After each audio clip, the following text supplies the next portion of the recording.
We are in A Course in Miracles, Workbook for Students, Part 1 of the Workbook, Lesson 70. My salvation comes from me. All temptation is nothing more than some form of the basic temptation not to believe the idea for today. Salvation seems to come from anywhere except you. So too does the source of guilt. You see neither guilt nor salvation as in your own mind, and nowhere else.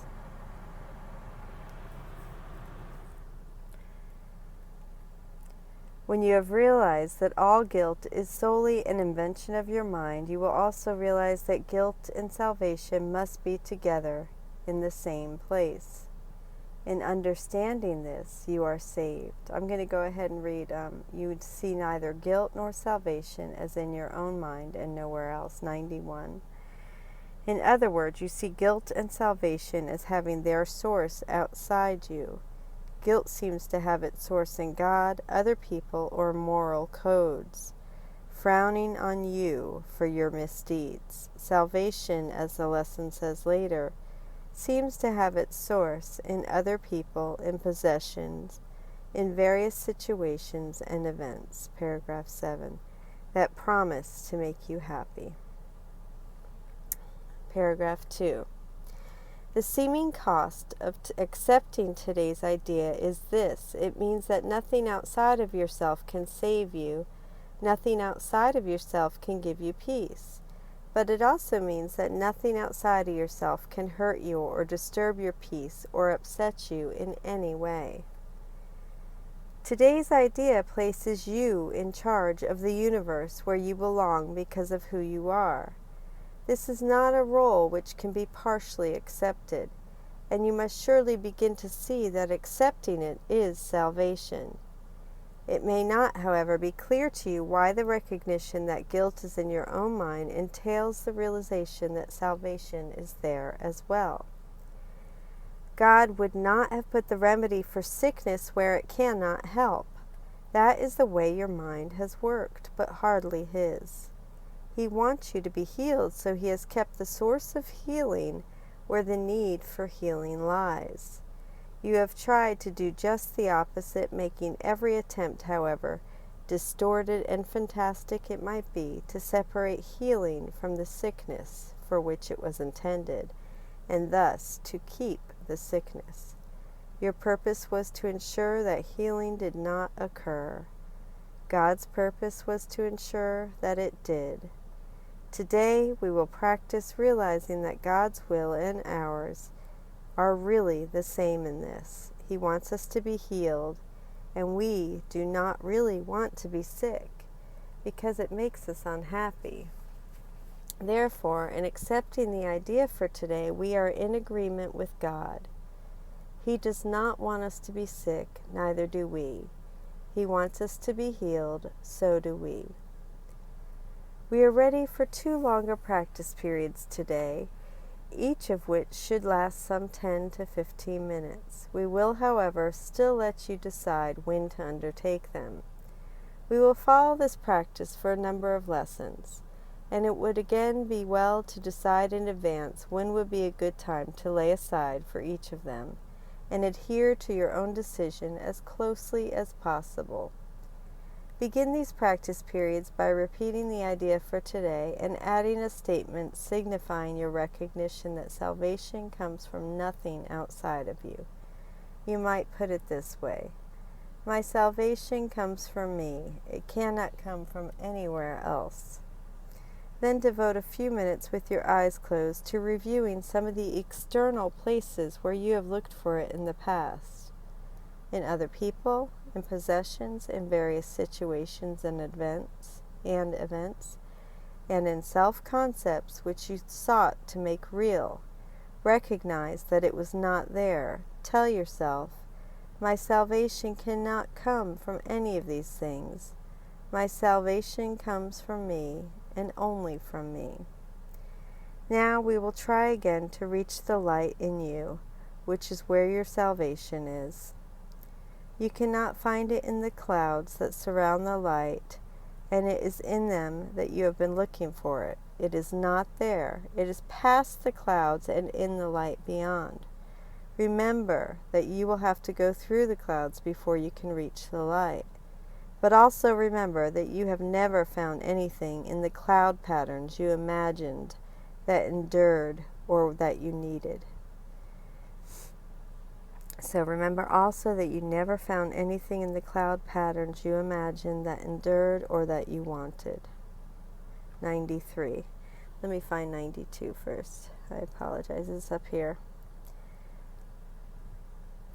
We will follow this practice period for a number of lessons, and it would again be well to decide in advance when would be a good time to lay aside for each of them, and adhere to your own decision as closely as possible.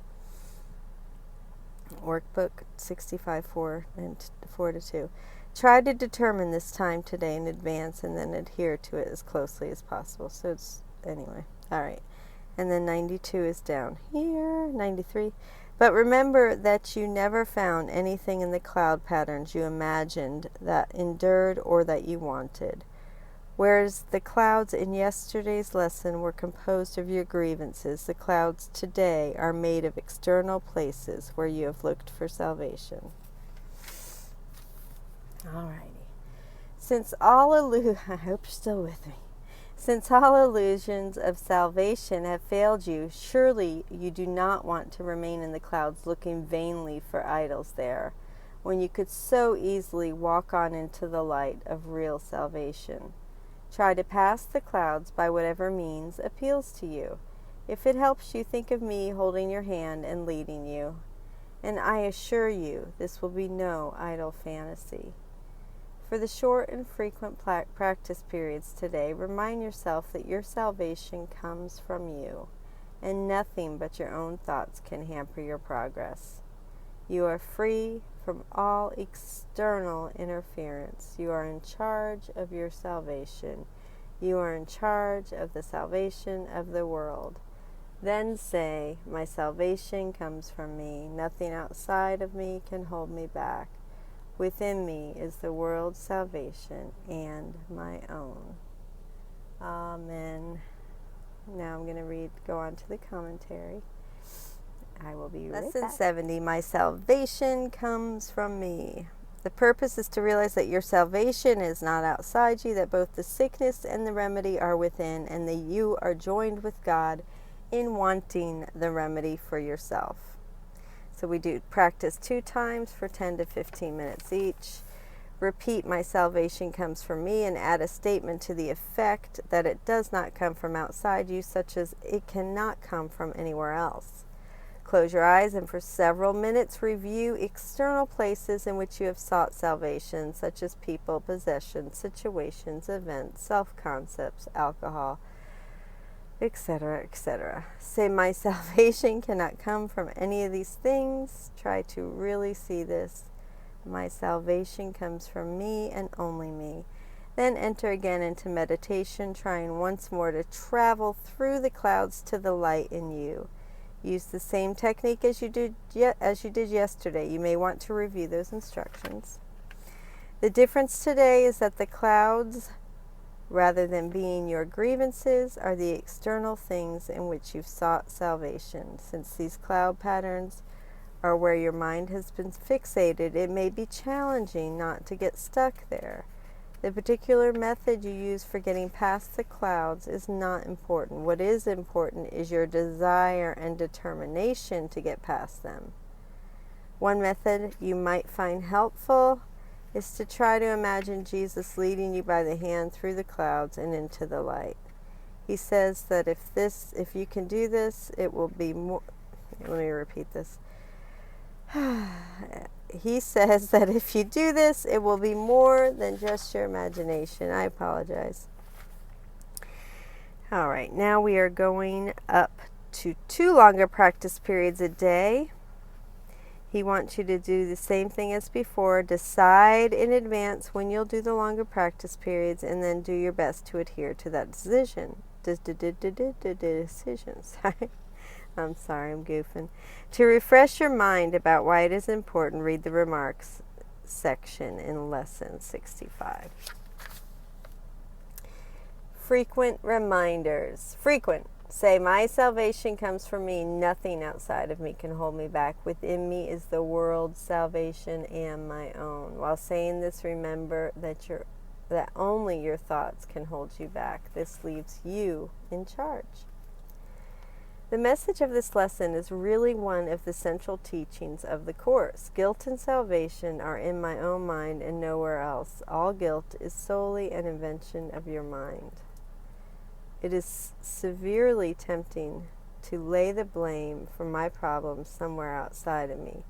I instinctively shun taking responsibility for any of my problems, and the idea that all of them are in my mind and nowhere else seems devastating. However, consider the consequences of the alternative view, that the source of my problems and of my guilt lies outside of me.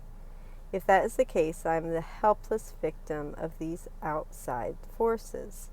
I cannot do anything about them except for to rant and rave at them, hurling invectives of blame and begging for mercy from uncaring powers. If, however, my problems lie solely in my own mind, I had to wave to my neighbor, sorry. If, however, my problems lie solely in my own mind, then I am capable of doing something about them. In fact, only I can do anything about them, and nothing outside of me can prevent me from doing it. Nothing outside of me can hold me back. I am in complete control. My salvation comes from me and me alone. I am not dependent on anything outside of myself, and therefore I am already free. The cost of recognizing that my salvation comes from me and nowhere else is that I have to give up any idea that the Calvary is going to show up and rescue me. Nothing outside of yourself can save you. Nothing outside of yourself can give you peace. Nothing and nobody can do it for me. It is up to me. My partner in romantic love isn't going to do it for me. My wealth and position aren't going to do it for me. My analyst isn't going to do it for me, nor my guru. Not even Jesus will do it for me. The Course won't do it for me. Any or all of these may support me, help me, encourage me. In the end, however, my salvation will come from myself, from the choices of my own mind. Today's idea places you in charge of the universe, where you belong because of what you are. Awesome and a bit frightening. I don't want to believe I have that much power, but not believing it is what got me into this mess in the first place. Therein lies my sickness. Good news. God wants us to be healed and happy, so do we. Therefore, our will is one with God's. We have been choosing sickness, but we don't really want it because it makes us unhappy. So we can agree with God and choose again. Choose to be well rather than sick. In today's exercise, we picture ourselves pushing past the clouds, again towards the light. Yesterday, the clouds represented our grievances. Today, they represent the things we have looked to for salvation. You cannot find salvation in the clouds that surround the light, and it is in them that you have been looking for it. Oddly, subjects of salvation and grievances are not all that different. A grievance against a brother is also an assertion that something in that brother is making me unhappy, which is also making him a potential source of salvation. I would be happy if he would change. To see salvation outside of myself or to see a grievance are both means by which I give away my power and deny my sole responsibility for the universe of my mind. In the exercise of pushing past the clouds, we are told, if it helps you, think of me holding your hand and leading you, and I assure you it will be no idle fantasy. I love that. For some of us, it will be helpful to picture ourselves taking the hand of Jesus and being led through the clouds. For others, the picture would be more disconcerting than helpful. There is perhaps healing needed in our relationship with Him before we could find that image appealing. I, for one, find it immensely helpful to envision one who has already been there and back, and who is willing to lead me through. He can't do it for me, but He sure can help. Sometimes I think of Jesus as simply the part of my mind that has already wakened. And He is part of me, just as you are, and as everyone is. He is not some awesome divine being I can't ever hope to be like. He is me remembering. He is me awake. To take his hand is to identify with the Christ in myself. Go for the light today. Thank you, thank you, thank you for joining with me. I love you. Lesson 70. My salvation comes from me.